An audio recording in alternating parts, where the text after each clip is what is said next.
Indiana Military Museum. We are one of the largest private nonprofit collections of military memorabilia in the state and one of the larger ones in the United States.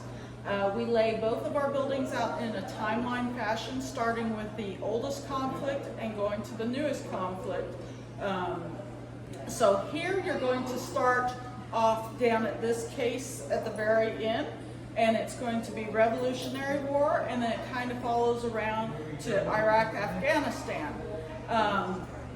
This building you're going to see the uniforms, the weapons, the smaller little intricate items that the soldiers carried, some of the little souvenirs and mementos and art pieces that the soldiers did throughout the various conflicts. In the other building, it's more of an immersive thing, so it's a one-to-one scale where you actually start off walking through a World War I trench, and then you see a World War II home front house, and you end up at Desert Storm, Iraq, those conflicts. So a couple of things that make us very unique in the museum realm is when you see named uniforms here, those uniforms were worn by that person during their time of service. They're not representative, put together things. The gentleman that started this whole thing started collecting when he was only 7 years old. So he would actually just ask the local veterans about their service and stuff, and then he would also write letters to generals, and became this cute little pen pal, and so things kind of spiraled from there, where they introduced him to their buddies, and one thing led to another. We have some really unique things.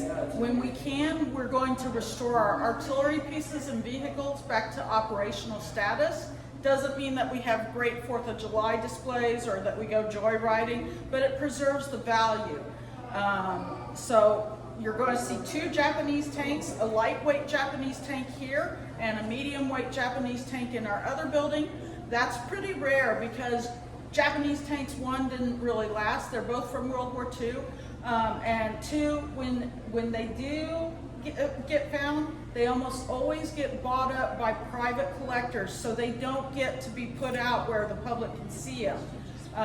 Also in our other building, we have a World War I French medical truck. It's a big blue medical truck. It's the only one of its kind left in the world. It was made by Renault, and when Renault found out about it, they offered us 2 tanks, and we said no. And then the French government sent a representative with a check, and we said, come back when you have more zeros to play with. So we're very proud of some of those things. So we encourage you to enjoy. If you notice, well, we do have things behind ropes and glass. You're not 6 feet away, so you can get up as close as you can to see those little details. And again, if you have questions, let us know. And there's bathrooms around the corner to the left. And yes, you have a question. Do you guys have dog gas masks? We do have one on display.